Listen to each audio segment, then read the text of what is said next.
I'm Molly Katz from the Office of Alumni Affairs and Development. I'm very excited to see you all here today for our entertainment media cluster. So if this isn't your cluster, you might want to figure out where you belong. We're going to be here until 5 o'clock today, and just trying to think what other information, what other housekeeping information. We're here till 5. Students, if you have questions, well, we've done that already. Sorry, guys. So this panel will run, our mentor panel will run till about 4:40. And then from 4:40, 4:45 until 5, you'll have the opportunity to speak to mentors in small groups. We're going to do some breakout rooms. So if you have questions for mentors, you're going to be assigned a group initially. Please check in with that mentor in the breakout room, say hello, say thank you, ask a question. And if there's another mentor that you is sort of in the area of the industry that you're interested in, please feel free to move rooms, say hello. That's, hopefully that will be of help to you. And then if there's somebody that you didn't get a chance, a mentor that you didn't get a chance to speak to, tomorrow there's some networking opportunities to try to catch that person. Please, use the raised hand feature down at the bottom of your screen through reactions. Don't forget to put your hand down when you're done. Does anybody have any questions before we get started? All right, great. You all are pros at this, I know. Britta von Scholler is our mentor host today, and she will be taking you through your journey. So welcome and thank you for being here. Hi, everybody. I'm so excited to see your faces. This is my, I think, 5th year doing this as a mentor, and it's so much fun to be able to meet students like yourselves and hear what you guys are thinking about your futures in the world. So thanks everybody for coming. I think today we're each of us mentors are going to quickly introduce ourselves and tell you a little bit about maybe what our major was at Vassar and what we're doing now. And then from there, we're going to talk about the life cycle of building a piece of entertainment, a film or a television show. So you can see how the 5 of us fit in across the spectrum of the life cycle. And you can ask us any questions along the way. Feel free to raise your hand, your little virtual hand, or just shout it out or put it in the feed, however you'd like to do this. But really, we want you guys to get your questions answered today and walk away feeling like you have a good handle on how the entertainment works. So please do feel free to interject at any point. Stephanie, you want to start it off introducing yourself? Sure. So, hi, I'm Stephanie Goldberg, class of 2014. I lived in Jewett. I was a music and psych double major. I actually started out pre-med neuro, very different path at the end. I currently work at Sony Music in their merchandising division, which is called the Thread Shop, working with artists like the Beatles, Led Zeppelin, Shania Twain, Camila Cabello, lots of different genres, essentially getting artists the merch that they need for music drops, tour, special events, and otherwise. Before that, I was at Lincoln Center for a few years in business development. I'm going to popcorn it over to Jessica. Hey guys, sorry, I'm trying to scarf down a little bit of lunch while we're working because in LA it's lunchtime over here. Really good to see all of you guys. I was also pre-med when I started at Vassar, and I became a American culture major because we didn't quite have a media studies major yet at that point.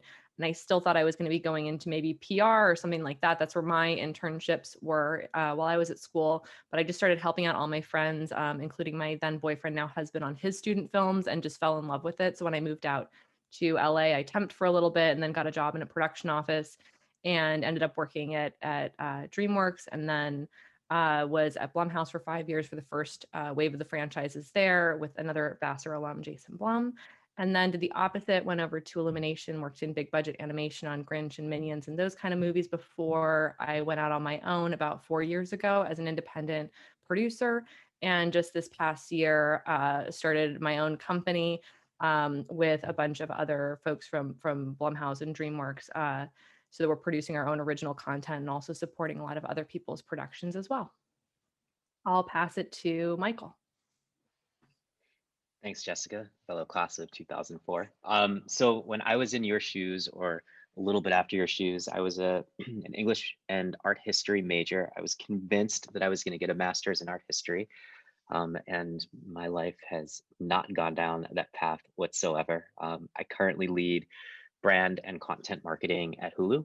And what that means is essentially any advertisement you see in the world about Hulu, whether it's about one of our shows or whether it's about Hulu in general, probably comes through my team or my team has thought about it.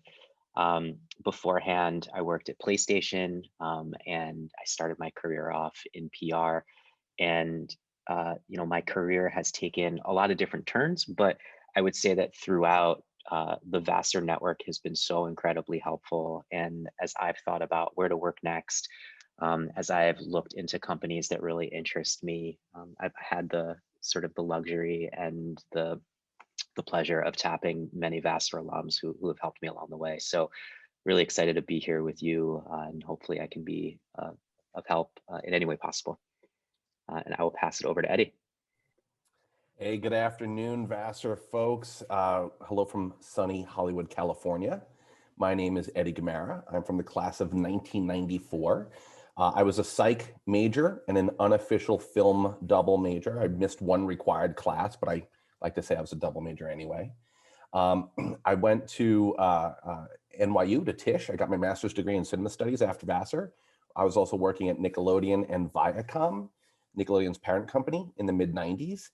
But then I left entertainment and went into academia and got another master's and a PhD and was a professor at Emory University at their Graduate Institute of Liberal Arts. And I taught a little bit of everything, including film and TV. But I really missed being in the business because it's one thing to study media, it's another thing to make media. And so I went out to LA when I was 30 years old and started my life all over again as an assistant at a company called Alloy. And you may know some of their shows, Gossip Girl, Pretty Little Liars, Vampire Diaries. So I worked with them for a year and then went over to a literary management and production company called the Gotham Group.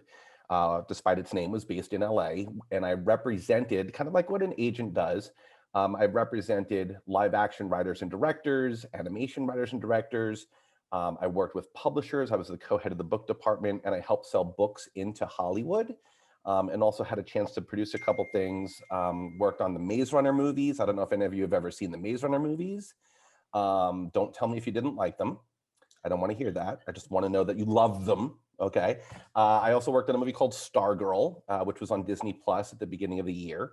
And then 19 months ago, I joined Nickelodeon and Awesomeness, the folks behind To All the Boys I Loved Before and Pen 15, where I've been a studio executive helping build out a new line of business for the company, for Viacom CBS's Kids and Family division. So we'll get into some more details later on, but I'm so excited to be here. It's my first time working with this particular program, but please don't hesitate to ask questions of any of us. We're here for you. And I will send it over to Allison. Hey, let's see. Allison Abner, I'm a TV writer and producer. I lived in Raymond for, I think, 3 years. And when I left college, I first went into big live TV shows, like Grammys, Emmys, and I worked in production there and kept working, doing different live and comedy shows, and then was kind of heading in the direction of being a director, which I really didn't want to do. I knew I wanted to write. I was also doing freelance journalism and writing books, and I knew I wanted to be a TV writer. My major, which really, I mean, you'll find out from everybody else, didn't really have much to do with what I wound up doing, but I was an independent major. And my concentration was Latin American studies and women's studies. And, just because that was something that I really wanted to do while I was there and found incredibly interesting. And so when I decided to write, I found an agent, and my first TV show, which I wrote on for 2 seasons, was The West Wing. And many years later, my my independent major actually did come into play. I worked on the first season of Narcos. That was just complete happenstance. And then, I've just written on network TV and streaming, and I have a couple projects, one at Netflix now and one at Apple. And how do you want to do this, Britt? I mean, I feel like, Britta, I don't know if we should, if you want me to keep going, just throw it back to Eddie so he can kind of kick it off. Yeah, I'll run through I'll give my spiel quickly and then throw it over to Eddie. Okay. So I graduated from Vassar in 1997. I started off in Joss and ended in the THs. My major was, I was a physiological psychology major, like similar to a few other people here. And after college, thought I was going to go to medical school, but started randomly working in the entertainment industry and thought, wow, this is a lot more fun than studying and going to school. I think I'll just stick with this. I started off in children's television, which was not something I was necessarily interested in. And the first job that was offered to me was in a division called Business Affairs, which I'd never heard of. But it's where you negotiate the terms of production, essentially. I ended up loving it and stayed with that for a little while and went to the BBC from there in the New York office and branched out into ancillary business production. And then went to the Discovery Networks, where I was in business affairs again until I came to Broadway Video, which is where I still am 20 years later. And Broadway Video is Lorne Michaels' company. We produce Saturday Night Live and The Tonight Show, Los Spookies on HBO, Shrill on Hulu, many television shows, mostly in the comedy genre, also feature films. And now because of Mean Girls, which was our film that came out a long time ago, we just did a Broadway version of that.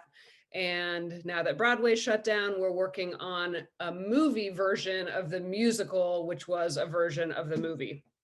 So we do a little bit of everything. And I co-head the company with a counterpart in LA, and he handles most of the actual production stuff. And I do most of the business strategy and partnership stuff. And we'll get into what all of that means in a little bit. Eddie, do you want to talk about the life cycle of a show? Sure. So I would love to start and take 30 seconds. If the students would be so kind as to sort of type in the chat box just a little bit about themselves. If you have already declared a major, that would be great. If not, that's totally okay. If you want to list some of your areas of interest, that's great academically. But also would love to learn more about your interest in media and entertainment. Are there specific parts of the entertainment or media businesses that you're interested in learning more about? Film, TV, publishing, podcasts, marketing, live stage, music. Just if you don't mind typing a little note into the chat box, that would be really helpful for us. And one of the things that we hope you'll get out of today is the understanding that within the entertainment industry, there are so many different facets and so many different areas that you could port any given interest that you have into. So it's not just about creative production, or it's not just about advertising. It's a mix of business and creative, and there are opportunities abound. So this panel of mentors that Vassar's assembled for you all is not only just populated by hugely successful people. I'm in awe of my Vassar peer alums here. They've all done amazing things. But they all, in the aggregate, we all cover a lot of different aspects of the business. So we thought it might be fun to kind of talk about how something goes from like an original idea for a movie or a TV show or a play or a podcast to how it actually gets made, how it gets produced, how it gets financed, how it gets distributed, and how it gets marketed, because everybody on this panel can speak with great expertise about all the different aspects of how something gets made. So I may kick it off a little bit by just saying, as a literary manager, my previous job to Nickelodeon, I was a representative. And in Hollywood vernacular, there's a couple different kinds of representatives. There's agents, there's literary managers, and there's lawyers. And agents and managers kind of do the same thing, which is they work with storytellers. They work with actors, writers, directors. They work with folks who are creating the stories, the content that we all consume, be it on streaming, be it on the big screen theaters, be it on our TV, be it on our phones, and be it off our earbuds. But we wanted to kind of walk you through and stop us at any time if there's anything that we're saying that you don't understand or that doesn't make sense, because we want to make sure you're walking away from the session with some kind of 101 about media and entertainment. But the long and short of it is, for those of you who, and I'm seeing all your interests here, this is fantastic. There are people who are more on the storytelling side. There are people more on the production side, right? And there are people who do both. So let's focus for a quick second on the storyteller side, and we'll do a bit more of the production later. But on the storytelling side, you have people who are writers, typically film or TV writers, and they are working on original ideas. They're writing scripts, or they're playwrights writing plays. And they say, well, how do I get my idea sold? How do I get my thing made? So typically the first step is to try and find a representative, an agent or a manager, who can then represent you and introduce you to production companies. For example, Broadway Video, Britta's company, or Jessica's production company as well. And the representative introduces you to those production executives, those production company executives. And the production company executives will either like your idea or not. They'll either want to help buy your idea and develop your idea or not. The production companies will then often have to sell to distributors. So companies like Hulu, the different streamers, the different basic cable channels out there, the different film studios out there. And those companies, the Hulus, the streamers of the world, the production companies have to sell to them. And those companies will distribute your story outward.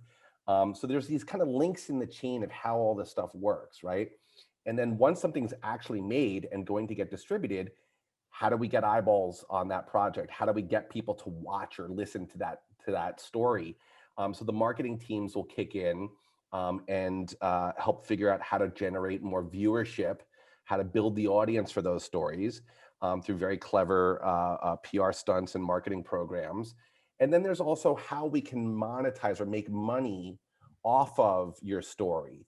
So for example, I work in the kids business a lot, and we like to say in the consumer products world, there's profit in plastic and plush, right? So when you look at something like Doc McStuffins, right, or SpongeBob or Dora the Explorer, there's a ton of product out there. And that's where we tend to make a lot of revenue. So people who work in brand management, people who work in licensing and merchandising, consumer products, they're a hugely important part of the chain in the life cycle of an idea. So for all of you who are thinking of writing a story, it could become the next Harry Potter, and it could become a theme park ride, it could become coloring books, it could become butter beer that you could actually buy in a store. So a simple story, a compelling character, a world we've never seen before, can take on a whole life of its own. And so what I'd love to start with is have Allison, who is behind some of the most influential TV shows out there, and has seen both scripted and unscripted, unscripted being like reality TV, scripted meaning like fictional TV. She can walk us through kind of the writer's journey from idea to then setting up a show. Yeah, so I haven't actually worked on reality TV, but I've worked on the big splashy live shows, which are that's a whole other universe and really interesting. But I'll for now just kind of focus in on what happens with scripts, a scripted show, and TV specifically, not particularly features, because that's a little bit different. When you're first starting off in writing, you have to write a few samples of original work and get your agent. And like Eddie was saying, once you have one, some people get managers, then you get introduced to different people in the business who are going to hire you. So you'll meet people at studios, you'll meet with producers, and you'll meet with showrunners or executive producers. or creators, I guess is what a lot of people call them now. So you'll meet with them, you'll have whatever half-hour meeting, they're putting their team together of several writers. And then you will, show them your sample, have a brief conversation. Once you get hired, and by the way, you don't do the money negotiating. That's what your agent does. That's what your lawyer does. That's a whole separate conversation. I'm happy to talk in more depth about that because I know sometimes people want to know about salaries and who negotiates and how does that work. But then once you're on staff, especially when you're starting your first few years, you really have to just sit back, listen, watch, how the room is run in the writer's room, and, kind of take your cues, be incredibly helpful to whoever the showrunner is, or even some of the higher level writers. You will, kind of get a sense of how the room is run, what the showrunner likes. Do they use cards on the board to do what we call it breaking a story, when you have to basically tell the story per episode? And those episodes, will kind of all make into what's called a first season, second season, third season, and that will then be put into production. But first, all the stories have to be broken, and then they go to outline, and then they go to script. And at each stage, especially when you're kind of a new writer, you just have to take direction and do basically, you're just learning everything. And, you're kind of following the showrunner's lead. And then once you're basically, depending on the show, some network shows, as you're going, they're also shooting in a nearby studio. So you might be a writer who gets to take your script and go through the entire process. You go on the set, you do casting even before that. You will, go to editing, and then all the post-production, sweetening, which is, there's music and sound effects and music cues and all that. And then it gets delivered to the network and you start all over again, you go back in the room.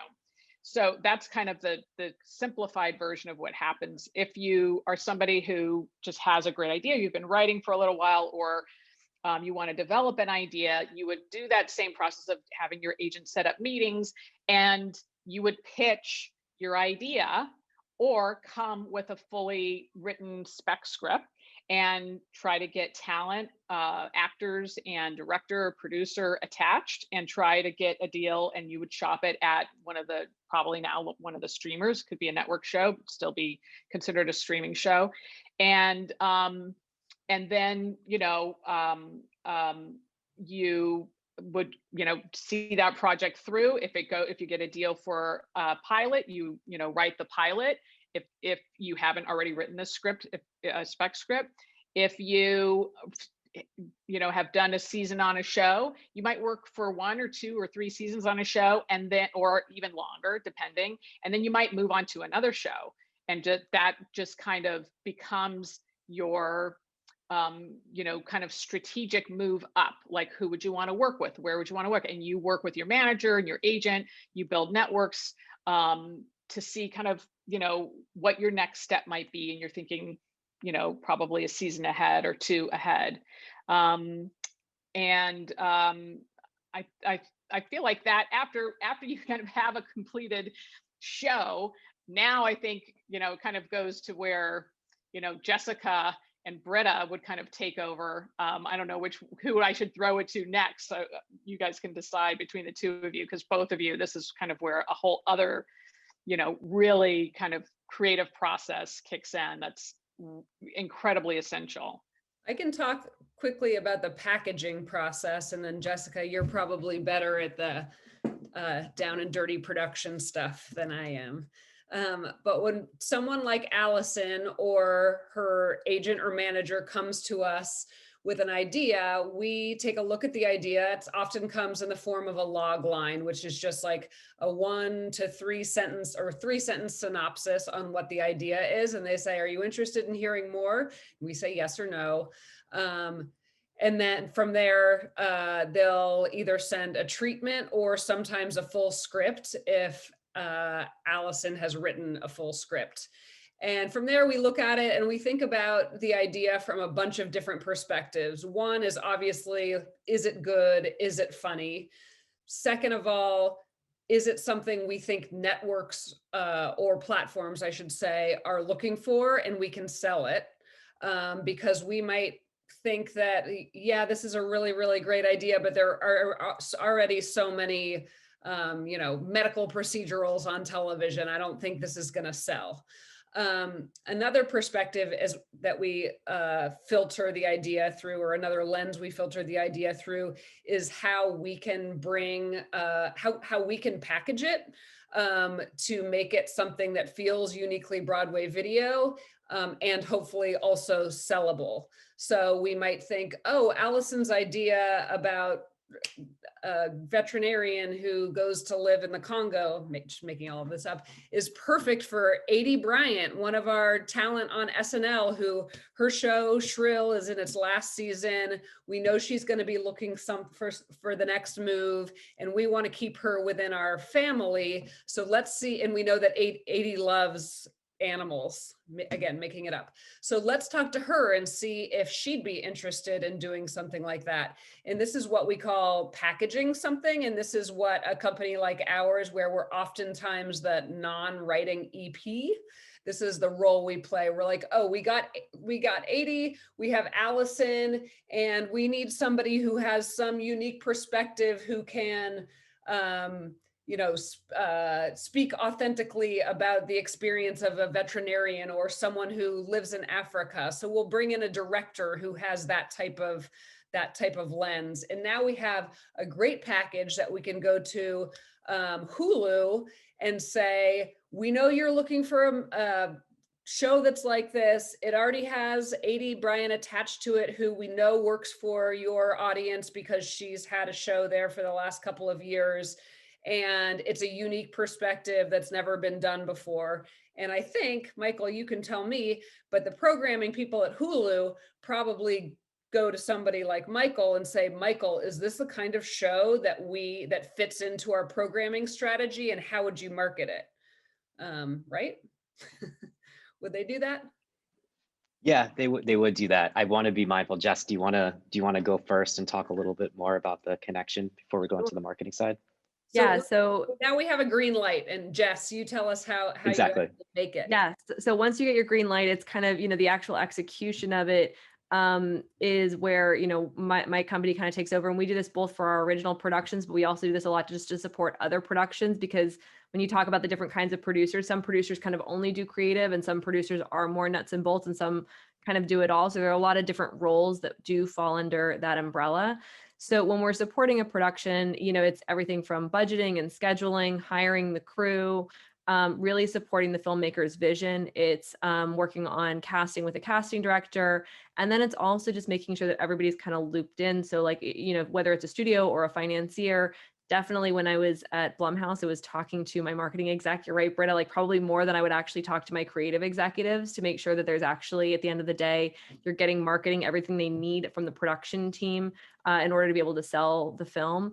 And I think the fun thing for me about really knowing both sides of production and creative is that I'm able to look at a script that might be out of the budget range for somebody else, and my team and I can look at it and say, okay, creatively, how do we adjust some of the set pieces? Set pieces are like when you talk about big stunts or big action sequences or things like that.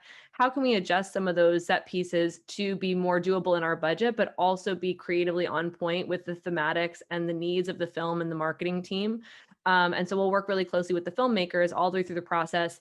The great thing about my job is I get to be involved all the way from conception through completion. So a lot of times it's even talking to a writer when they first have that nugget of an idea and saying, okay, here's how we fit it into the box, and here's how we can construct it for something that becomes really makeable, because we're in this world right now where we don't just go off and make films in a vacuum. You really do have to be able to hit the right price point for your buyer to be able to make that economically viable.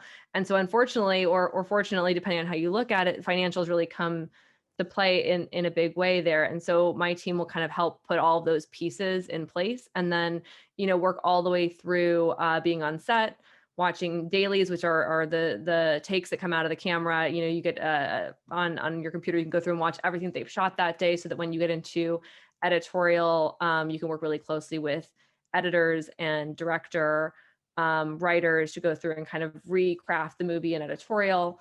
And then like Allison was saying, all the finishing, mixing, all of that kind of stuff. And just the whole way through, just making sure, again, that the studio is on board with what you're doing as you go through the whole process. And then once you deliver it to the network or the platform. And then, so I guess like Jessica, when you were at Blumhouse, we obviously with Into the Dark, we've done a ton of work with Blumhouse in your past life, and Britt, obviously Shrill has been a big hit for us.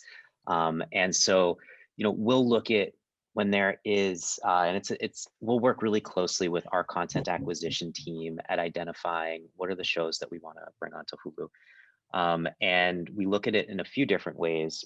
One, because we are a streamer, we have really amazing data about why people sign up for us. What is the first thing that they come in to watch? And we know our audience better than anyone, which is a little scary, but it does allow us to make really smart business decisions. And for something like Blumhouse, right, there are a lot of brand implications. We do something called Huluween every year. And Huluween for us is it started out as one day every year where we all get together and start hanging out around 9 a.m. and every different group at Hulu dresses up as something different. And there's a huge competition. We're like, hey, what if we just brought this out into the world and actually sold it to advertisers and began bringing in horror content? And so that's where Blumhouse for us made a lot of sense and was really on brand. And then with something like Shrill, our target audience is female 28 to 35, which was right in the wheelhouse of Shrill. Aidy Bryant is someone who has always really liked Hulu, but lined up really well with the types of subscribers that we have. So we often look at, there obviously other criteria that we look at when purchasing a show, but those are some of the things that my team will work on with the content team and with folks on the other side, like Jessica and Britta, when we make a content decision. So there's three types of marketing then once we bring in a show that we look at to try and just explain to you a little more basically what brand and content marketing is. So we do have shows like Shrill or shows from Blumhouse or show like The Handmaid's Tale, which we call originals, right? Which are shows that you can't really find anywhere else. And so as soon as we buy it, there is a team that will work really, really closely with a number of different people at Hulu, but also producers and showrunners and talent on just coming up with what is the story that you want to tell at the show? Who is the audience you're trying to reach culturally right now, right? Like how are there elements of the show that really fit into the cultural zeitgeist, right? So there's a whole marketing plan that is developed. And once the plan is developed, you will see ads on TV. Public relations will go out and get reviews on the show.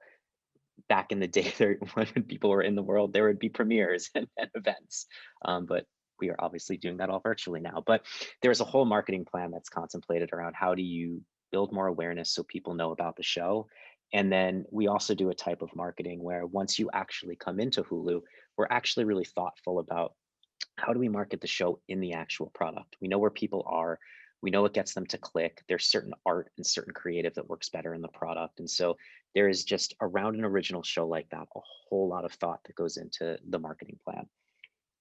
One thing about Hulu that's a bit different than some other streamers too, is that we have an insanely huge library of classic television and we refresh it on a very regular basis. So a perfect example is Modern Family. It's a show that's been out there obviously for 15 years. We just acquired the rights along with Peacock to the entire catalog.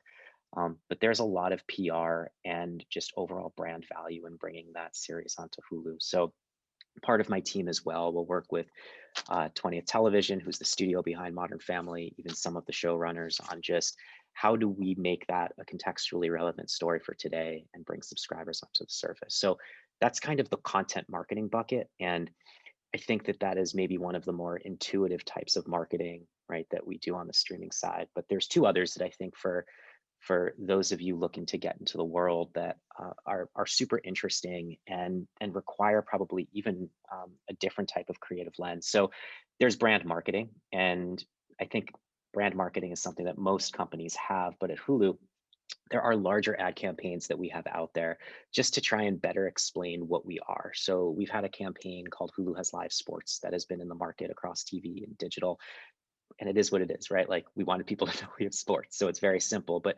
that is an example of a brand marketing campaign. We did a lot of work with Chrissy Teigen last year and had a big Hulu Has Reality campaign. So we want to be known for certain things, and there is a lot of thought from a strategy and a creative perspective on why should we be making these advertisements, what should we be saying, um, from a television perspective, a social media perspective, a digital media perspective, where do we want Hulu advertising to be? So there's a whole body of what I call storytelling, right? And just being thoughtful about how you position the brand under brand marketing. And then there's something that we're also starting to call, that we built a couple of years ago, called the Culture Lab, which is, as a brand that reaches so many people and that has a really diverse variety of programming, I think it's really important to have a point of view on what's going on in the world, right? And be a progressive brand, and really you have a platform that tells stories. And I think it would be really narrow of us just to kind of continue to be a step behind. And so we have a group that really thinks about what do we say, right? When all of the events of the summer happened, right? What is Hulu going to say? What is our position?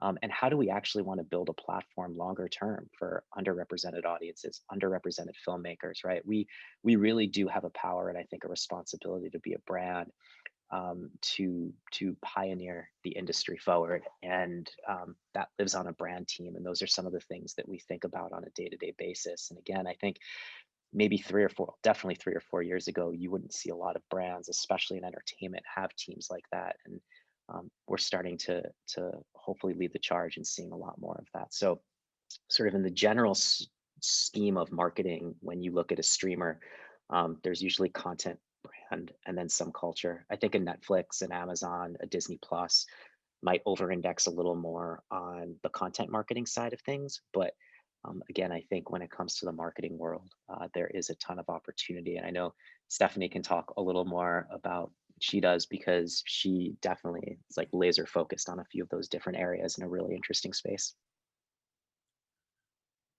Yeah, so I am part of the merchandising division of Sony Music. My background is not merchandising. I come from music. I studied music at Vassar. I also did a music business master's at NYU a few years after.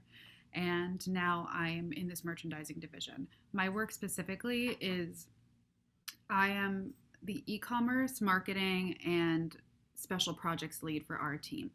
So when an artist, or even we did Game of Thrones merchandising actually for their tour, when they did their like post-show tour with the cast after for several seasons. And we largely focus on music artists though, both Sony Music, not Sony Music.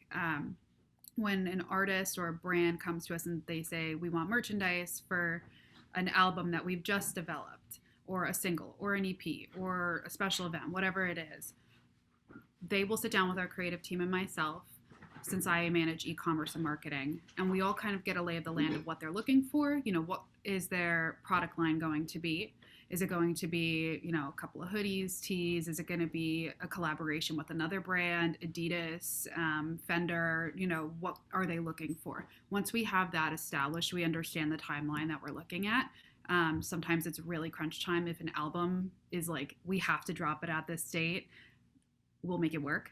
And we'll figure out like what can happen within that time frame, while the creative team is working on making the merchandise and the licensing team is working on facilitating those collaborations with those other brands. I'll start building out the e-commerce and also start thinking simultaneously about what is the marketing going to be for this entire campaign. I'll start working with the labels to figure out what are they doing to market the music. How can merchandise be part of this artist's larger story for their music? How is merchandising fitting in as a chapter of that story? And so, you know, we'll build the budget, we'll figure out what activations we want to do. Are we only going to do social media marketing? Are we going to do something with a media outlet? Are we going to maybe work with a Rolling Stone? Are we going to reach out to influencers and, you know, give them seating packages? When you see some artists wearing merchandise from an artist that they like that's called a seating package. So, we'll figure out how that's going to work out. And then from there, we'll do the drop. And then I monitor, the store. I make sure that sales are good, because then we use that information when we do it all over again. And so, another place that we do actually look for marketing is, a space like Hulu. We are working with other teams within Sony to figure out how we can find opportunities to merchandise and market. We're looking at places like Twitch. We're looking at places like Hulu. We're looking at places like Instagram Live. All of these other platforms that I know that other mediums of entertainment are exploring as well. And it's just interesting to kind of see how that all comes to play. And again, merchandise is just part of the larger story of the artist's chapter with regards to their music story. But yeah, that's kind of what I do. Merchandising is one of the ancillary businesses that live oftentimes around a artist or a show or even a song, something like that. And it's in one way to build revenue for the company. But in another way, it's to deepen the relationship with the fans. And it's a way for fans to interact with a product essentially beyond its initial run on television or on the radio or whatever that is. And there are other examples of that too, such as like international licensing. So part of what I do at my job is for the shows that we've produced over the almost 5 decades that we've been in business, that we retain rights to, we exploit them across all media. So let's take Saturday Night Live for example. It's on NBC, has been forever, but that's just the US. And we have to we want to get our show out to people around the world. So we make individual deals with countries around the world. This is to a lesser degree today, now that the streamers have largely globalized entertainment. But 10 years ago, I would be doing a deal with SVT in Sweden so that they could play Saturday Night Live on their cable channel, or with another outlet in Australia or whatever. I sold Saturday Night Live in 280 countries around the world. So that's another example of licensing, which of the broader licensing category, which is all about the ancillary businesses and how you make money beyond just producing a show.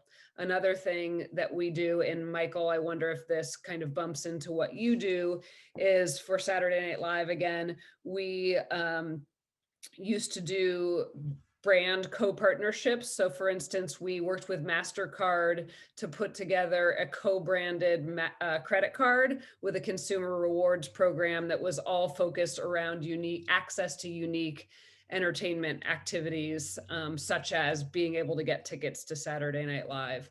Or we did a traveling Saturday Night Live exhibit that went around the country and taught people about how we make Saturday Night Live and the history thereof. So entertainment expands well beyond just that, one-time showing of a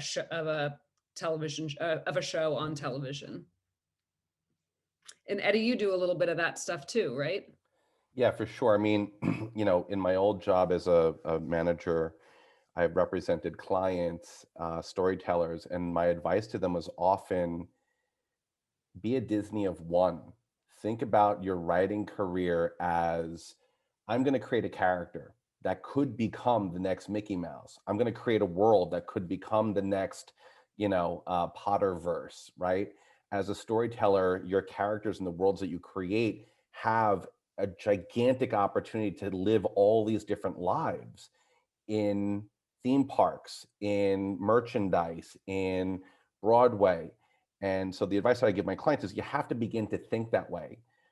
Entertainment, the business of entertainment, is based upon a very fundamental premise, which is ownership and control. How do you own an idea? How do you control that idea?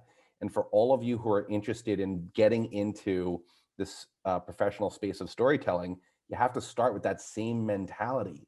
And so I would teach my clients, you have to learn the basics of, intellectual property law, know the difference between a copyright and a trademark, begin to learn how the money works, learn the finances of the show business arenas that you want to go to. If you're in the theater world, read Playbill, look at who all the people who are financing that play, and now that I'm at a big giant multinational media company like Viacom CBS, I get to see the million of different departments that are involved in every single aspect of a show or a movie, from consumer products to marketing.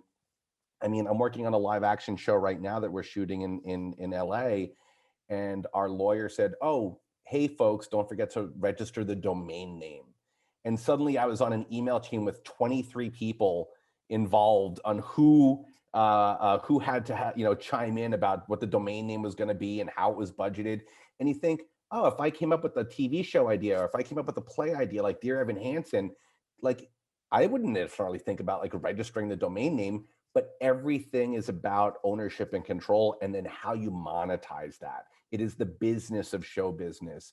And I firmly encourage all of you to think about the business of it all. When we look at the chat box, educational oriented media, even the documentary space, right? If I created an educational doc, where am I going to sell it? How am I going to get eyeballs on it? How am I going to sell ad revenue that's going to like make this exciting for a streamer, like a Hulu that has an ad-based portion of their platform? How am I going to get people excited to watch this? How am I going to sell this? But how is that other company going to make money? The money and the law aspect of the business is hugely, hugely important, just as much as the creative side is. And because Vassar and the liberal arts education is about holistic thinking and research, I firmly encourage you to begin to research that stuff. And doing that by looking at the different trades. That's a fancy term for just saying the magazines and news sources for the different industries. Playbill for theater, Deadline Hollywood for film and TV, Ad Age for the marketing community. Every industry has their own sort of resources that you could begin to use as ways to educate yourself. But you have to think like these big companies think.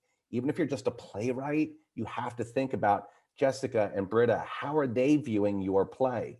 If the play becomes a show like Dear Evan Hansen, how is Michael gonna get more eyeballs on that if we sell it to Hulu? Begin to try to train your brain to think about how we all think about these things. And you've gotten a master class from these 5 panelists or 6 panelists in this last half hour. We've dropped a ton of information on you, but this is kind of the spirit. We want you to understand the fundamentals of the complexity of the business. And I hope it helps. I think along the same lines, just being open to kind of serendipity. I think that's all really great advice, Eddie. And the more that you can take a job that may not seem like it's exactly what you want to be doing in the long term, but that can teach you a part of this business. I'm lucky enough to have, my very first job was working on co-productions with China when I was just a baby assistant, and I did a little stint in the production office of a TV show. And then I was at a studio, and then I was at an independent production company, and then I was at a bigger budget production company, and all of those different diverse experiences, which weren't necessarily leading me down a direct path to where I wanted to be, have really contributed to all the things that Eddie's talking about in terms of how I know how different people think about material, so that now when I'm a seller and I'm talking to buyers, I know what buyers are thinking about and what they're looking for. And that informs how I put my pitch together. And I think like we're in this really interesting world right now where there's so much opportunity. And, to Michael's point, like we're all thinking about things in a different way, holistically, of how you can reach audiences. And so, if you can figure out with your own content how to reach an audience, how to build that brand, to Eddie's point about being your own Disney, at Blumhouse, we went off and created our own haunted house just because Jason wanted Blumhouse to be a brand. And so we went into the live event space totally unprepared and, kind of fell on our face the first time around. And then they went and did it again and it got a little bit better, and then it became, well, let's just partner with Universal, because Universal saw suddenly that there was that synergy there, but we had to go off and do it ourselves before Universal really saw that there was potential to harness that Blumhouse brand and turn that into a big tie into their Halloween Horror Nights. I think in the same way, like as a producer, You know, there are so many really smart people in this industry, but that doesn't mean they're always going to see the value that you see in your own project. So when I was at DreamWorks, we were working on a movie called Hotel for Dogs, which was a really soft book as a piece of IP. And we were turning it into a different type of feature film. There was still this impression by a lot of the people working on it from a consumer products and on the Greenlight committee and on the marketing committee, this was a soft piece of children's content. And, you know, as Eddie's talking about that, like, if you can convince them that there is a licensing merch play to it, we went out, you know, I went to a toy store and bought every single dog themed thing that I could find and filled up the president of the company's room with all of the merch that we could get out of this product. I went and found a toy maker who designed original prototype toys that we took to FAO Schwartz so that we could get the FAO Schwartz deal that then became a co-marketing opportunity for the film. You know, those are the kind of things where that's not my job, but by being proactive and figuring out how to convince my partners that they could see the same potential in my property that I saw in it, that's how we got our green light. So you have to be really thinking outside of the box about content nowadays. Mhm. And budgets are so huge these days that platforms or financing companies are not generally making their money back off of box office or advertising revenue in the first run. So they are really having to think about how else this property can make money, which is oftentimes in, you know, the how green it is, like, sorry, not green, how evergreen it is, how long it can last in the marketplace. Are they still going to be able to sell advertising in it 10 years later? Like Modern Family is a great example. Are there merchandise opportunities? Is it something that can play around the world and be sold into other territories? Because these days things are so expensive that they really have to do that. So if you can help them when you're pitching your product, if you can spoon feed them with all the ways that this could be a financially lucrative project for them, that's you're a good salesperson. I think the flip, oh, sorry, go ahead, Allison. No, I was just going to say, you know, just like as a writer, like if the person who actually is coming up with the ideas, I almost have to turn that part of my brain off while I commit to a project that I really want to do, because I know I have to live with that project for a very, very, very long time. And I have to really like it and be like completely just like in love with it, like in love with it. And that having that level of enthusiasm for a project, because after you create it, then, you know, part of being in any entertainment job, really, especially, you know, somebody who's creating music, anything, it is a collaborative process after that.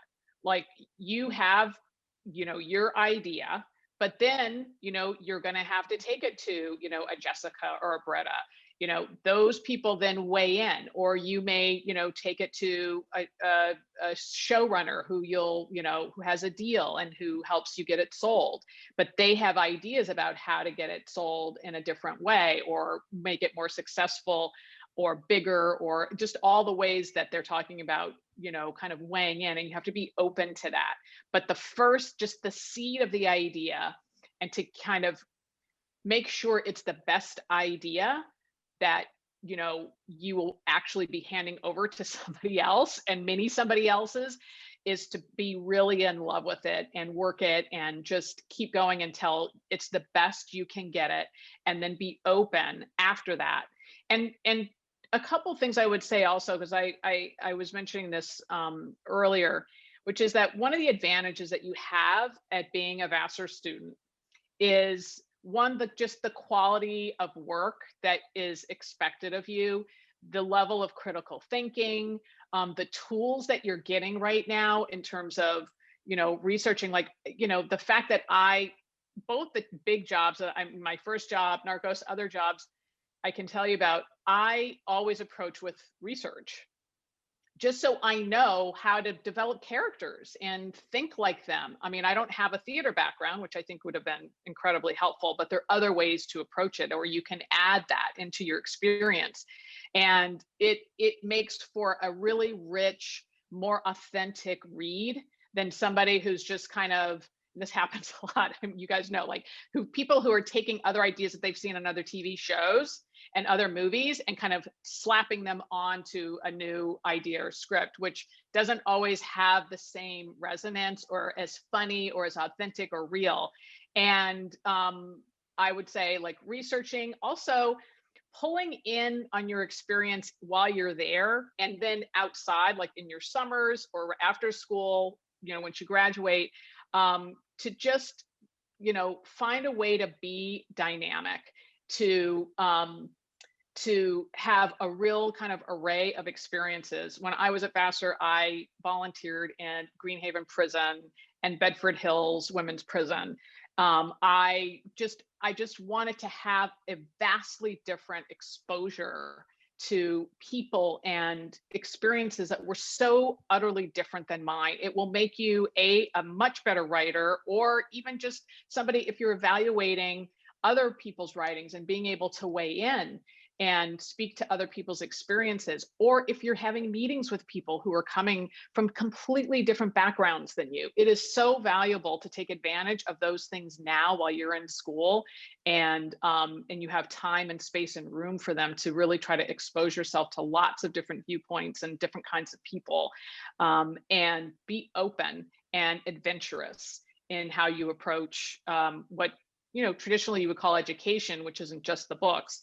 But if you really are truly interested in writing, it may be a great thing to go have an adventure for a year someplace and keep a journal about it. Or if you're volunteering, at a women's shelter or something, keep a journal about it, not obviously exposing anybody's personal, issues, but you will be shocked at how helpful challenging yourself and your viewpoint is at then really feeding into your creativity. And even those really painful, humiliating, embarrassing, those are sometimes like, I'm writing a script now, and it's just, I'm using all of those moments, like, and I'm making them, it's a half hour, so it's funny. And it's not funny at the time, obviously. It's like, you just cringe or want to go run and hide, but that's what I'm drawing on right now. And it's like, oh, this is so good. I have a use for all of this shame and embarrassment and humiliation. I'm so glad. But those are the things that really you will find if you can keep track of them somewhere and draw on them. I just, and just in general, I just think in meetings and just especially in entertainment, you have to bring a part of yourself that's kind of open and vulnerable. And it's just really good to have those experiences. Ariana in the feed had asked about soft skills, and I feel like you did a great job just now addressing how valuable soft skills such as empathy, collaboration, etc., are within the entertainment industry and in storytelling in particular. Ariana, do you feel like you got your question answered? Yes, thank you.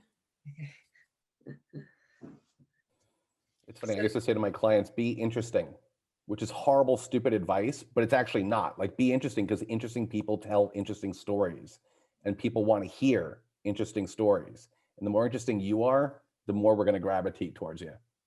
And even if you're in an agent or manager position, people who come from different backgrounds, whatever they are, will feel more comfortable with you. Like, they will want to work with you more than if you're kind of a bland, like, you could go with anybody. Like, well, no, I kind of connected with this person. That's the person who I want to work with. They get me. They understand my experience. And there's a depth to that person who's had those experiences that you know it when you meet them. Like, you can tell, and it makes a big difference.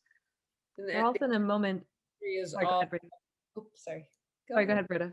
I was going to say the entertainment industry, I think, is all about connections, and you don't have to have them now, but you can form them when you do have them now, I guess I should say, by working and living within the Vassar community, whether or not they're connected people already, but they will be one day. So I think grow your personal networks, starting with your friends and other people with similar interests at Vassar, and continue to grow those relationships and relationships with others in your first jobs and beyond, within the entertainment industry, because the people, I think Jessica was talking about this before too, but the people who I was my assistant friends when I was an assistant, now 22 years later, they're people who are running companies. And we still have that, like we were 22 and hanging out together in New York, and we're friends like that now, which is amazing. But the entertainment industry is very insular. So you can start honing your skills at Vassar for being a social, outward person, even if it doesn't come naturally to you. And networking can mean a lot of really different things to different people. It doesn't mean you have to go out to big mixers when we get back to that world of in-person mixers and meet as many people as possible. It could mean meeting one person and forming a really great, strong bond with them. Or it could mean having a script reading group that, you know, is 5 of you that read together every couple of weeks and keep chit-chatting about things. It's just whatever it leans into what your interests are and how you want to network, that's what's important. And I think just maintaining that network as well, sending thank you cards, sending Christmas cards, reading the trades to see when Britta announces a new project, and then shooting her an email to say congratulations as a way to kind of follow up and use every excuse to stay present in people's lives. When you have a mentor who says, please follow up with me, let me know how you're doing, check in, say how I can help, do it, you know, and don't take that as like, we're not offering it idly. We really mean it. I think we're also in this great moment right now where the industry is, you know, leaning much more into diversity and different viewpoints than it has before. We're no longer looking for content that speaks to the widest possible audience. And that means that we need very diverse perspectives. And so, like, again, the more specific you can be in your experience, whether that's, you know, a cultural interest or a different genre that you're pursuing, or, you know, a piece of content that's about a certain hobby of yours, there's so much room to be very specific right now and find that audience. And especially as you build that brand for your own work, that you like, it's, we were talking about this in the women's group the other evening. You know, it's not that you have to compete with your peers for that one seat at the table anymore. It's that we really do in Hollywood, I think, for business interests and for, you know, ideological interests, we want different viewpoints at the table. And so there is some opportunity now. Go ahead, Eddie. To kind of build off of what Allison was saying before, you know, in addition to looking for these moments and experiences you have for creative purposes, you know, also see the parallels and translatable skills and moments that you have for maybe like an admin role, you know, that kind of first job that you might be looking for. If you are in a leadership position with a student organization, make note of what you're doing as well. You know, if you are doing a retail job or just something, you know, that might not be quite as glamorous yet, make note of all of the moments that you have and all of the skills that you're gaining through that, because you don't really know where those will come in later. Like for me, I have actually not necessarily worked in one specific area for a given period of time. I've been really lucky to have explored so many different avenues within the music side of the industry. I've worked in fundraising, concert production. I've worked in sales, e-commerce, marketing, and project management, business development. And it's all because I really found these moments from when I was at Vassar to every job I've had since that I could translate into these other roles that I've had. And it's just really important to keep that in mind as you're starting to, you know, think about internships, think about summer opportunities, think about maybe grad school or other careers down the line. I'm super biased, but I obviously love media and entertainment. But I think that it's everyone, and I think a theme that you should pay that is really important is that the industry is changing so rapidly, right? It is moving so fast, and progressive viewpoints, and like I think it was, and I do have a lot of people reaching out to me. I think one of the common questions is, God, do I need a few years of entertainment experience, right? Or do I need to work at a couple of different companies to jump into the industry? And I think, unfortunately, it probably has always been a bit of a, it has been that way, where you need to have a few years at a studio or doing this or doing that. But I think that is going away. And one thing that I've always found really valuable, and I found really valuable when I was jumping into the industry, I I really am not a big fan of large networking functions or anything like that. I'm terrible at small talk, so I always failed miserably networking. But it was really great having, as Jessica said, one-on-ones, because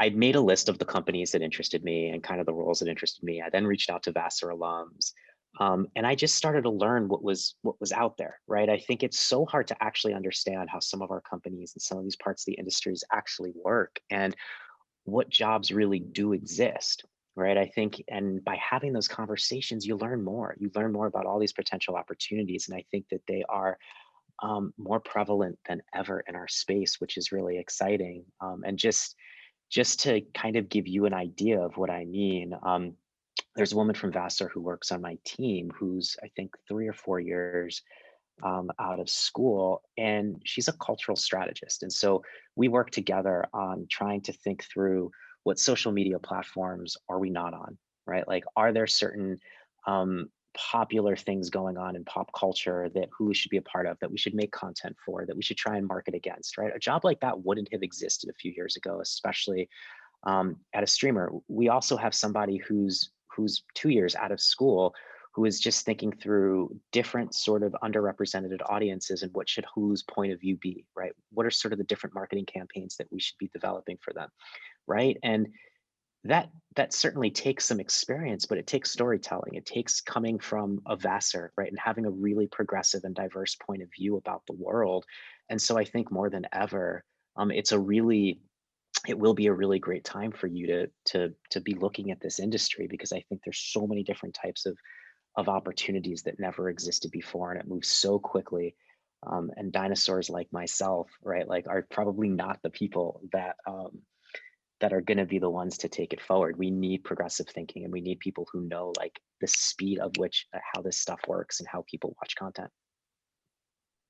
Can I throw in one thing about the on the practical advice front off this issue? You know, the college has affinity groups, right? Be it religious, be it ethnic, racial, be it sexuality.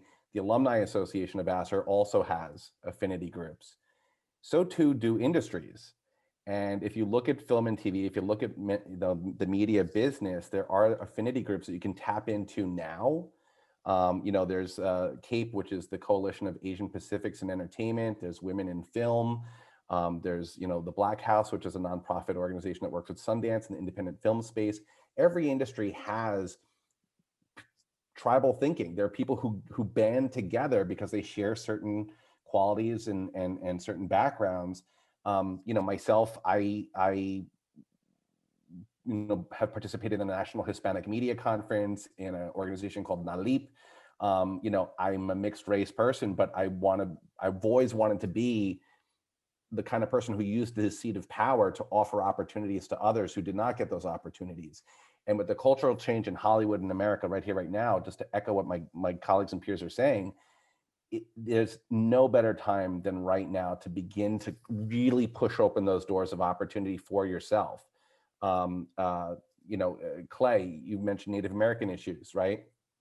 When I was an academic, I used to work with Black, Latino, and Native American audiences. And when I got to Nickelodeon a year and a half ago, I planted the flag and said, I want to do 3 Native American themed live action movies. And I've been working with the Sundance Foundation. I've been working with, there's an organization called BARCID, and there are organizations specifically out there to help rise up people from the underrepresented world. You can all tap into these right here, right now. Join them, get student memberships, begin to track these organizations. They post internship opportunities, they post job opportunities, begin to develop those relationships within those communities within which you feel most comfortable, but also within which you want to expand and grow.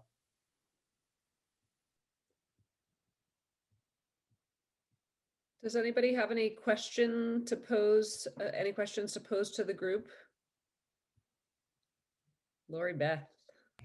Hello. Thank you all so much for coming and sharing your experience with us today. So I was wondering, with such with your backgrounds and your degrees, I know a handful of you have degrees in psychology. Not necessarily how your diverse backgrounds could apply to the media industry, as much as I'm wondering where that connection came in, where you thought with having one path to go into the media and entertainment industry, like what interested you? How did you know I actually want to do this with my life, kind of thing? I'm happy to jump in really quickly. So when I was starting out at Vassar, I had loved music. I was a dancer. I did singing like growing up. The arts were really a part of my like extracurriculars. I always thought of entertainment industry as like a dream area to be in, not something that I could really get into. I entered pre med, thought that was what I had to do, intended on being a neuro major, declared neuro. I had taken a couple music classes because I was like, I'm just going to feed that music interest and take some of those classes.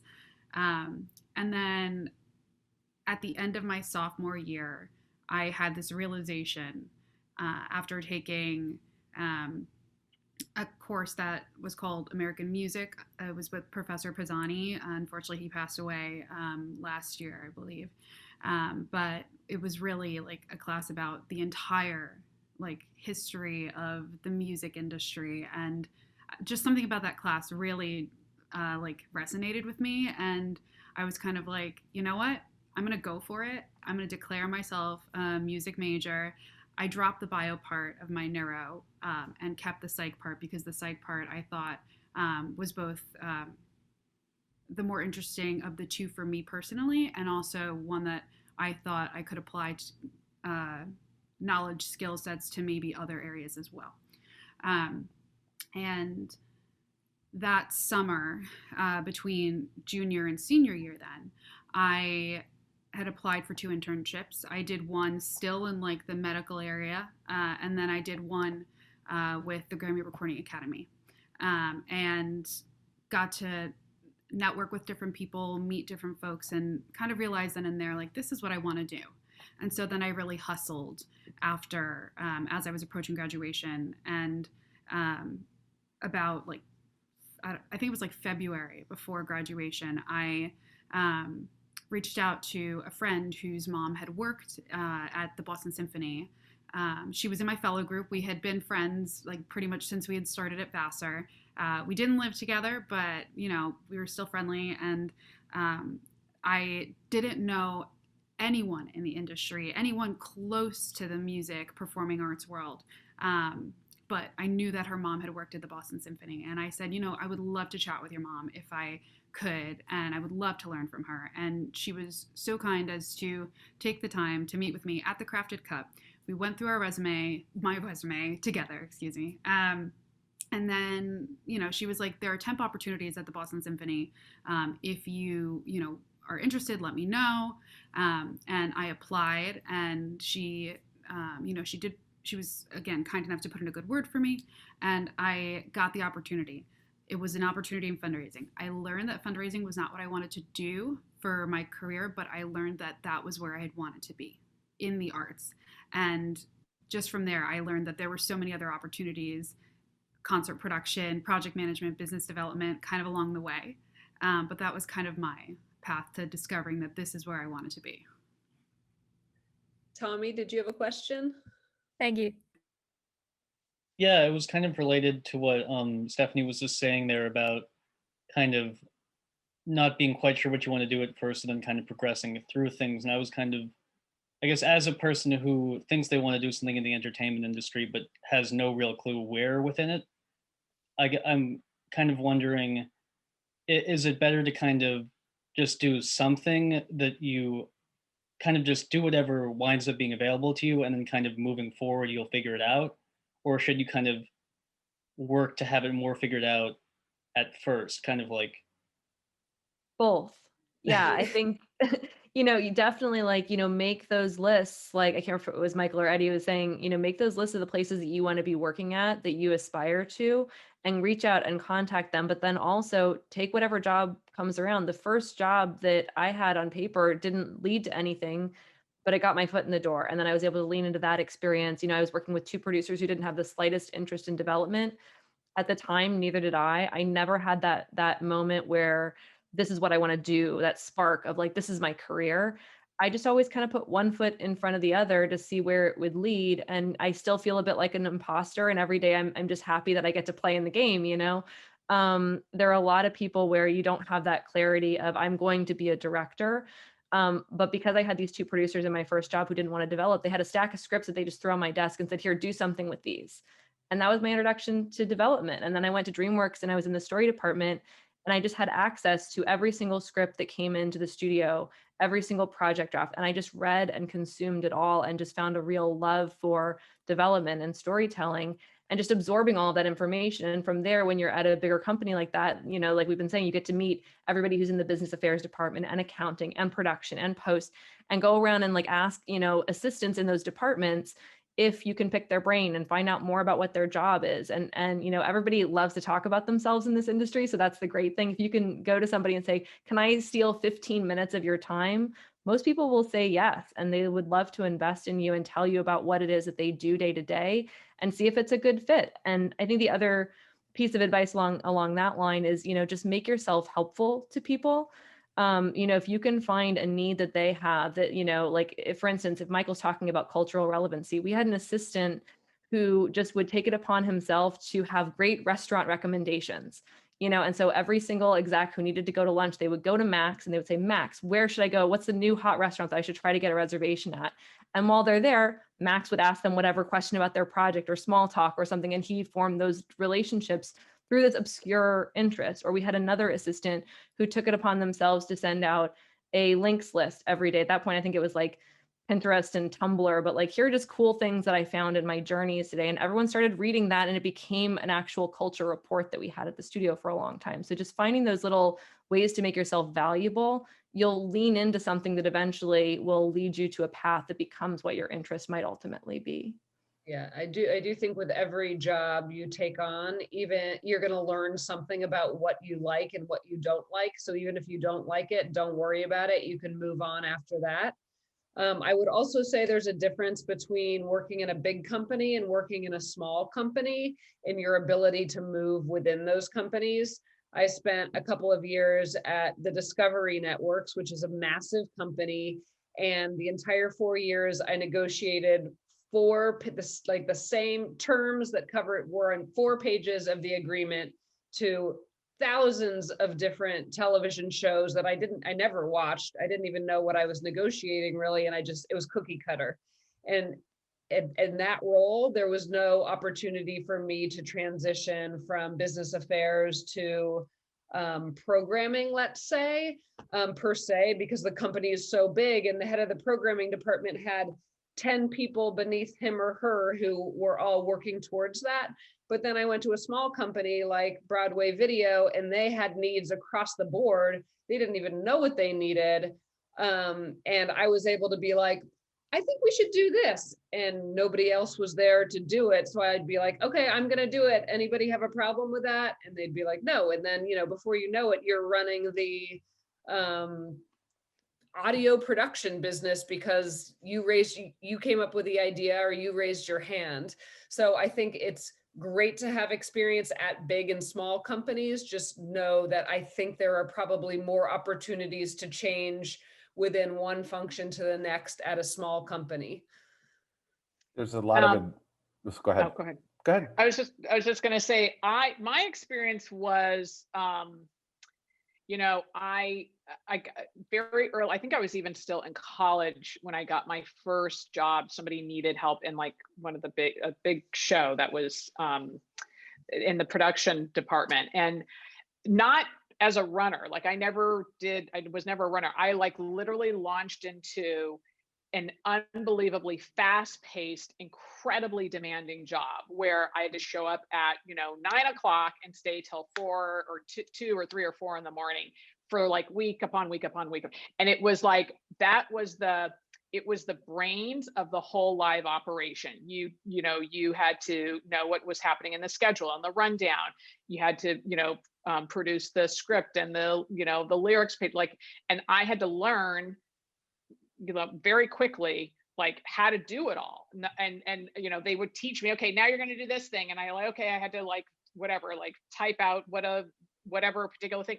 And what was so good about it for me was that having been at Vassar, there's so much quality control with the work that you're producing at the school. There's a high bar.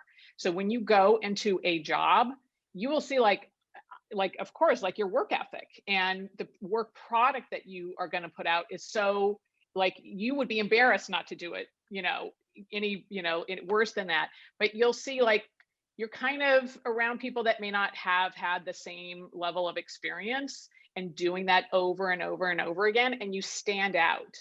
You really will stand out. So just even something like that where I didn't know what I was doing, the thoroughness, having no problem. I would, of course, I'll stay till whatever time you need me to and show up whenever you need me. And this is really fun. And okay. And then on top of that, it was like, I love the energy. There'd be rehearsals. And one of my jobs was to like take the lyrics. I had to learn how to type out lyrics because they kind of corresponded to director's shots within the show. And I had to make sure that that was the exact same lyric that, I don't even know, like, think of anybody, Stevie Wonder or something was going to sing. And so I'd have to go and talk to him and like sit down with him and go, okay, you're going to sing this song. Can you, I'm going to tell you what it is. And there's 5 bars here and there's, and then are these the right lyrics? And they'd be like, yeah, that's what I'm saying. Like, I'm literally singing with this guy, and it was just exciting and fun. Not that they would care one way or another about me, but just, I loved being a part of it and then seeing the rehearsals, and it was just this energy. Now, as I was doing that, I got different offers to do other things. Like one thing, I met Whoopi Goldberg on a show, just literally just standing there. And she was like, why don't you come work on a movie with me? And I was like, I don't even know, like, okay. So, and this is people who work in the business know this is so not this is such a common thing that can happen. It sounds crazy. And I was like, she's never going to call, like, this is never going to happen. And then of course it happened. And it was the only time I've ever worked on a movie. And I was like, afterwards, I thought, wow, this is really late, unless you're writing, or even, like doing any of the pre-production, it's incredibly labor intensive, and it was not my thing. So I knew that I did not want to do that job. So that was a great way for me to kind of eliminate and focus in on like what I knew I wanted to do, which was write and be involved in like post. So, so then, as I was kind of moving up and getting more and more in, kind of rising up through the ladder of like production, it was sort of like directing me. The sort of natural way to go is to be a director. And I had no interest in being a director. So it was almost like windows were kind of, I was closing doors. And that's one of the things that happens when you're in your 20s. Like, there's so many doors that are open. I can go down this one and this one and this one. Like, I don't know what to choose. But like, as you go, you see some things you just suck at. Like I was so sucky at the directing thing. I just did the assistant director. And I was like, I don't want to, like, should I call the shot now? Should I not call the shot? It's so much pressure and it's live. And I was just like, no, I'm not doing this. Like, this is not me. And I'd done other live things, but it was just too much. I was like, I don't have the physiological constitution for this, and going like the stress of it. And so I just was like, no, I'm not doing that. And I want to move more towards writing. And I just think that I'm just better at that. For any number of reasons. One, because I love collaborating. I love it. But I also like being alone, like for long stretches at a time. And I also get bored, just like showing up and doing the same thing every single day. So I love that I can just jump here and jump there. And I liked freelance because, in Hollywood, it's gotten a lot better, but I have to say, you could be working for some total a-holes. And I did not like being stuck, or the whole idea of being like trapped in a job with somebody who was awful. and I couldn't get out. And so I liked freelancing, and I just knew that the rhythm, the pace, which is like very, very intense, very fast, you're just all in, and then you kind of take a back seat and take a little bit of a break, and then you're back, you rev back up. And there's something about that I just really like. And it's like running a marathon, taking a break, and then running another marathon. And it just fit with the way I just like my personality works. So it took me a minute to understand that and learn that. I had a very brief period where I had like a corporate, like show up 9 to 5 job, like super, super brief. And I, would see my friends who were, working in live TV. I was like, it just wasn't me. But some people absolutely hate, like they cannot tolerate the inconsistency and the insecurity of working freelance. There are lots of things you have to take into account, like, benefits and stability and all those things. So, you just have to really understand just the requirements, try it out.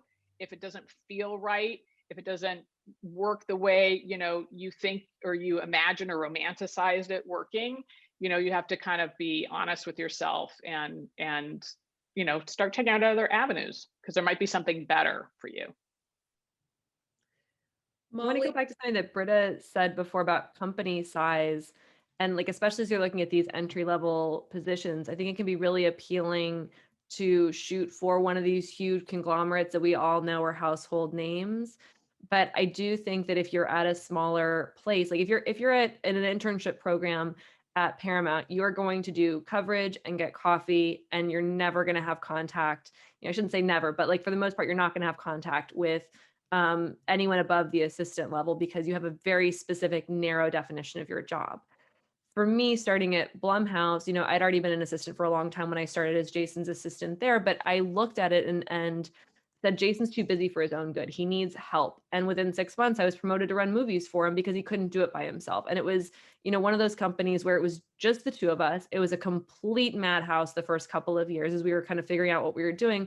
But there was so much opportunity there that the interns that I hired to compensate for the fact that I didn't have time to do my assistant job, they were also doing way above the intern level stuff. They were working as assistants, and they were also finding projects. They were also involved in all of our creative meetings, because there was that need to have as many creative voices as quickly as possible to build the company.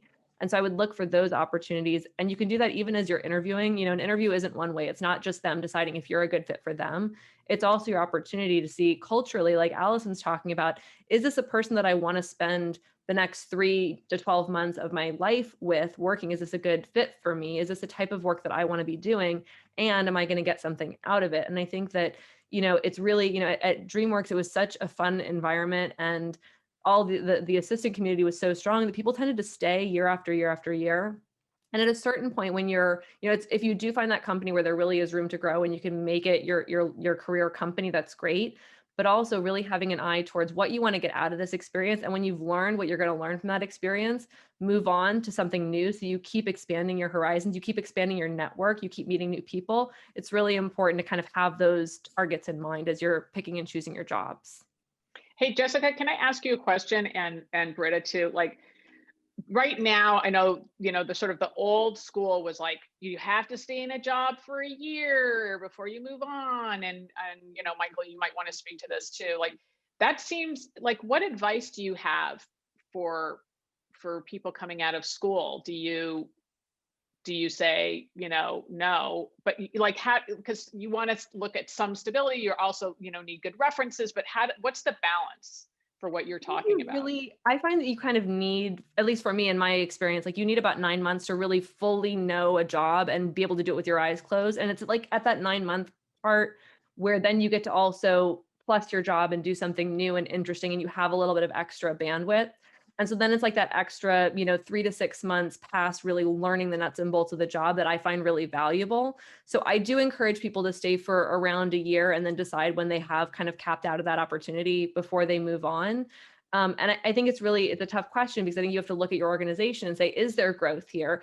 A lot of times there's people who are promising growth that doesn't exist. And so just being really honest with yourself about the opportunity versus, where would you go to? And I think, a lot of the jumps in our industry appear like they're lateral. And when you talk about, Allison, like closing doors and how you choose your path, at a certain point you do start closing doors. And if you go down a production pathway and you know that you're going to be on set and you start as a PA and you work your way up in the production office to be a production coordinator and all of that, if you want to suddenly change and be a writer, you're going to have to go back to being a PA, or a staff is, a writer's assistant, and then work your way up. If you want to then change again and go to business affairs, you're going to have to start again as an assistant. And so at a certain point, yes, you can jump around as much as you want. And yes, that opportunity to learn other parts of the business is super helpful, but you do kind of have to pick your path and know where you want to be. Which I still don't, by the way. So Who I'm does? with you on that. I'm with you on that, Britta. Who knows? As someone who hires people, you have to also see that there's some consistency. Like if you're just bouncing around too often, then I get a little suspicious. Like I know that you want to explore and try out as many things out as quickly as possible, but like if you haven't seen anything through, if you can't speak to actual successes in your previous jobs or like best practices that you're taking from your old job that you're going to bring to the new job, I get a little bit worried. Production's different. Production is inherently freelance and you're going to be bouncing around, but more on an executive level or like a white collar desk job, you need a little bit of consistency. yeah, when I'm hiring people, I definitely want to know that I'm not going to be left in a lurch. So when I was at the beginning of my career, I actually did bounce around quite a bit, but I bounced around with my boss, kept taking me to different places. So I was consistently with him, but doing different things at different companies, which was kind of the best of all worlds. Well, should we take this opportunity to go into breakout rooms, Molly, for our last 15 minutes? Sure, we've got a few minutes left, and so we'll do some breakout rooms. Again, students, take this time to say hello and thank you and ask a question of the mentor whose room you're in. If you'd like to move, if there's somebody specific you want to talk to, you can just explain that to your mentor and move rooms. We've got a small group here. And then we'll just come back briefly at the end to say goodbye and call it a night. So we'll do that. We'll do that now.